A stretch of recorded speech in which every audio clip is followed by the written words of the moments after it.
Där skogen möter jordbrukslandskapet ligger Knorrasjön, källa till den 11 kilometer långa Trönningån, som är en liten jordbrukså i södra Halland.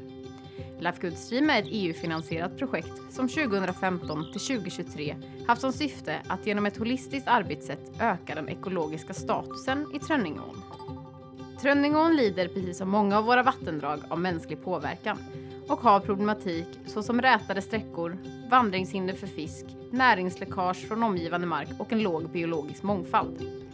Allt detta faller under begreppet ekologisk status och är vad projektet har haft som mål att förbättra, med ett huvudfokus på att minska näringstillförseln, både till vattendraget men också på så vis till havet.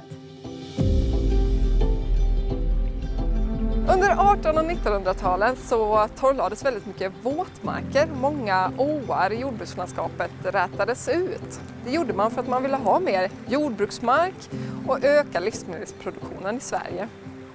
Men många av de viktiga ekologiska funktionerna försvann också då. Vattenrenande funktionen och många uppväxtmiljöer för fiskar i åarna dikades bort. I och med projektet Life Good Stream har ett helhetsgrepp kunnat tas runt hela avrinningsområdet kring Trönningån. För att både återskapa viktiga livsmiljöer men också för att förbättra vattenkvaliteten och minska övergödningsproblematiken.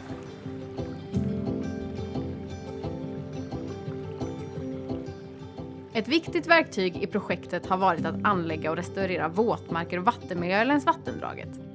Våtmarkerna tar emot det vatten som tidigare rann direkt ut i ån och genom vattenvegetation, bakteriella processer och sedimentation stannar mycket av näringen från omgivande mark kvar i våtmarken och ett renare vatten når vattendraget.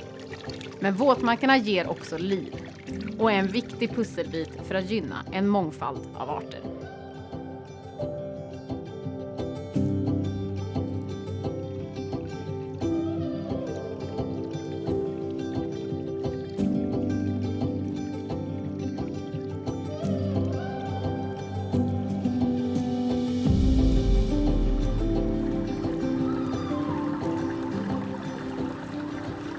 Med Trönningåns storlek och dikesliknande karaktär kan det vara svårt att förstå dess värde för djurlivet. Men med kameror längs ån har projektet fångat mångfalden av däggdjur som lever sitt liv längs vattendragets blågröna korridor. En av de mer anonyma invånarna är uttern. Sedan 2021 har projektet följt uttern i Trönningån och dessutom fått glimtar av de 2 ungar som föddes 2022. Våtmarkerna som anlagts fungerar dessutom som skafferi för områdets invånare med sina insekter, groddjur, fisk och fåglar och blir ett viktigt komplement till den lilla jordbruksån. Några av vattendragets sträckor har kvar en naturligare karaktär. Med pålande vatten, grusbottnar och ett skyddande lövverk rinner vattendraget vidare mot havet.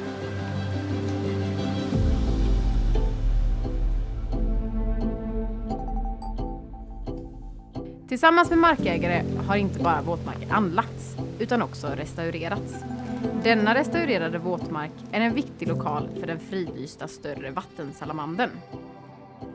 Under inventeringarna 2023 noterades 92 stycken större vattensalamander i våtmarken under bara ett enda besök en kväll i april. Det är ett imponerande antal och indikerar att området har höga naturvärden. Angränsade markägare har därför upplåtit mark för att komplettera sina äldre dammar med en salamanderdamm, som även den blivit populär av andra groddjur, som alla är fridlysta i Sverige. Utöver naturvårdsinsatser skänker vattenmiljöerna glädje för både markägare och närboende.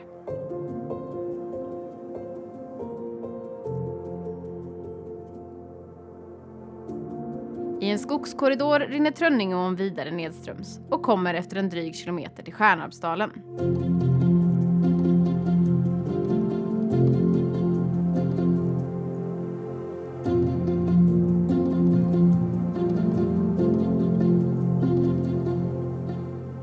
Här i Stjärnarpsdalen tog tidigare fiskens väg tvärt slut. I dalgången låg en stor damm, gynnsam för vissa, men dess dammvall och utlopp stoppade all förflyttning upp eller nedströms dammen. Och de fina grusbottnarna för fortplantning uppströms blev omöjliga för fisken att nå. 2016 revs dammen genom projektet. Istället utformades dalgången till ett våtmarksområde som blev en hotspot för det lokala djurlivet. Ja, nu står vi mitt i Trönningeåns avrinningsområde.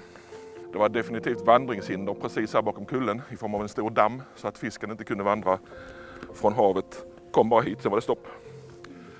Och väldigt låg biologisk mångfald rent generellt i och bredvid ån. Vi börjar med att riva bort vandringshindret så att fisken nu har fri passage.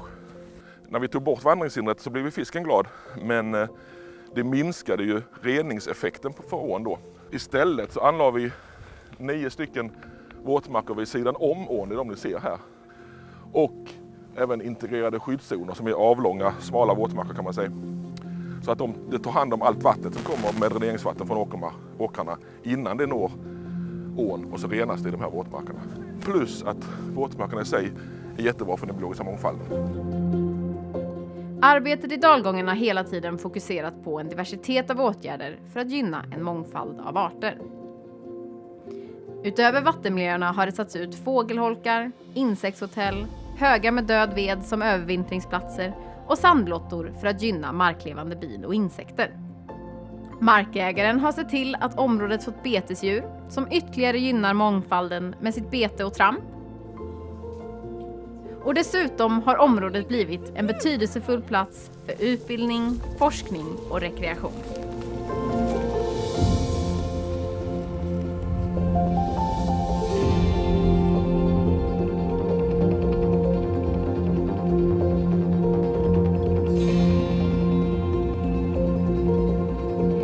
Projektet har kontinuerligt tagit prover för att följa utvecklingen av vattenkvalitet i Trönningeån. Specifikt näringskoncentrationen av fosfor och kväve.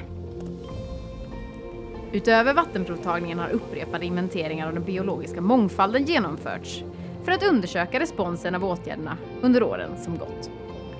Och vattenmiljöer är tacksamma att jobba med. Där du anlägger vatten, dit kommer liv.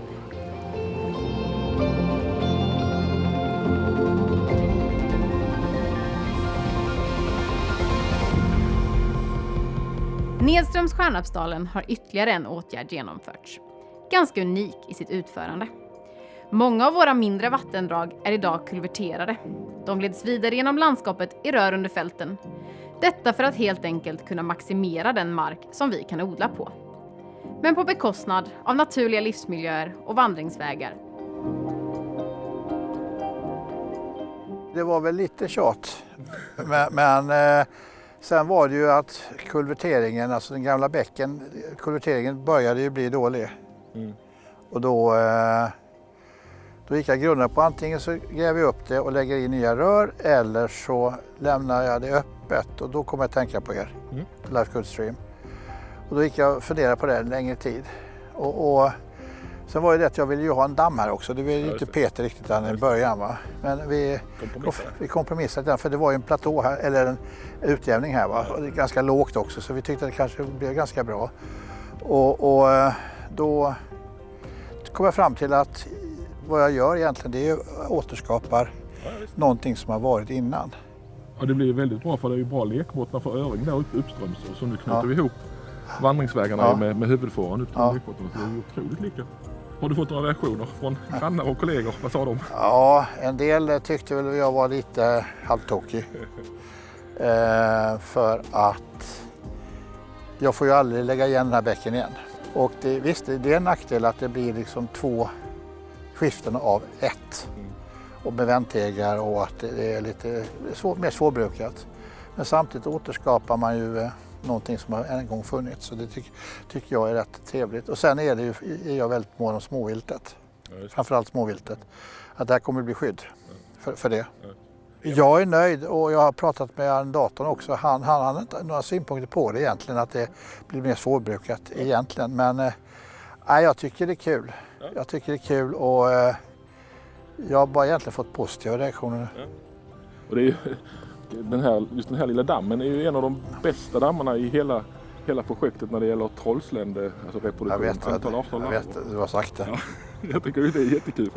Och det är ganska kul för Peter var ju väldigt mycket emot den i början. Ja, visst. Normalt sett så vill vi inte bygga dammar så här som en bäck rinner rakt igenom. Jag vet det. Det blir bra.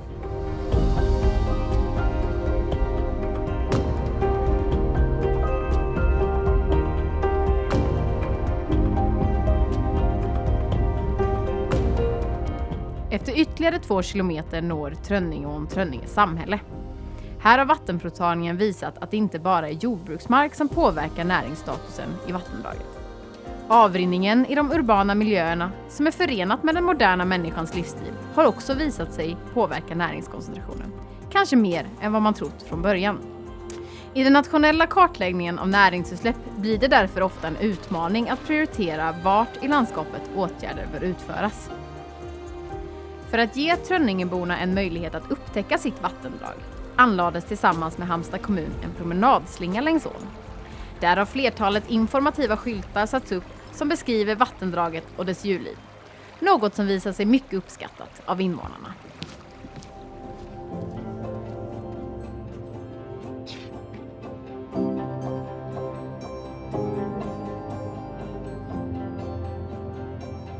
Men Trönninge har ofta tampats med översvämningar eftersom det ligger i ett låglänt kustlandskap. Vattendragets nivå förändras under årets gång med höga flöden under vinterhalvåret och lägre flöden under sommaren. Vid högflöde är det inte ovanligt att vattnet svämmar över åfårans kant. Detta ger vattendraget tillfälligt större volymkapacitet, en naturlig anpassning i landskapet. Men när bebyggelse och jordbruksmark ligger på naturliga svämplan får vi problem med översvämningar. Vilket i Trönninge har orsakat översvämmade vägar, jordbruksmark och ett flertalet vattenfyllda källare. I Trönningeån kan, enligt projektets mätningar, vattendragets nivå variera mellan 70 cm till över 2,5 meter och nivåförändringarna kan gå mycket fort. För att minska problematiken har en dryg kilometer lång sträcka av åns kanter utvidgats och grävts flackare. Detta har utökat vattendragets volymkapacitet och möjlighet till definierade svämplan, där breddningen helt enkelt inte orsakar någon skada. Detta saktar ner flödeshastigheten och minskar på så vis risken för erosion av vattendragets kanter och transporten av näringsrika jordpartiklar som bidrar till övergödningen i havet. Tillsammans med Halmstad kommun har även 2 översvämningsmagasin anlagts som enbart fylls vid stora mängder nederbörd. Åtgärderna verkar göra skillnad, trots höga flöden de senaste åren, inte minst under stormen Hans under hösten 2023, så har inga allvarligare översvämningar kring Trönninge rapporterats. I angränsning till den avsläntade sektionen av ån ligger naturreservatet Trönninge ängar. Det är ett populärt område för att skåda fågel och en viktig rastplats för flyttfåglar under vår och höst.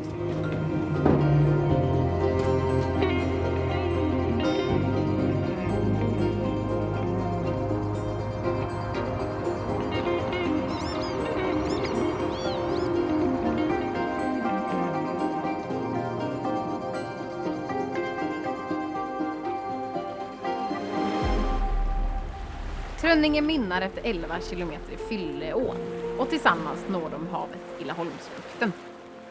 Under 2015 till 2023 har projektet anlagt och restaurerat ett 20-tal våtmarker, flertalet integrerade skyddszoner och ett 30-tal grodammar. För den biologiska mångfalden har det dessutom rivits 2 vandringshinder och placerats ut över 500 fågel- och insektsholkar. Ett 30-tal småbiotoper har också anlagts i anslutning till andra åtgärder längs ån.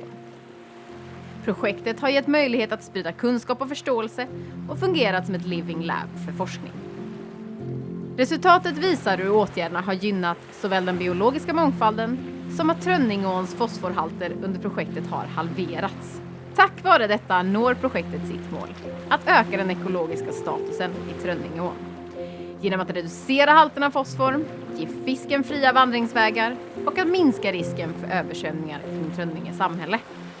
Resultatet, det är en gemensam bedrift mellan markägare och projektet. Genom samverkan kan vi nå målen för en bättre vattenmiljö.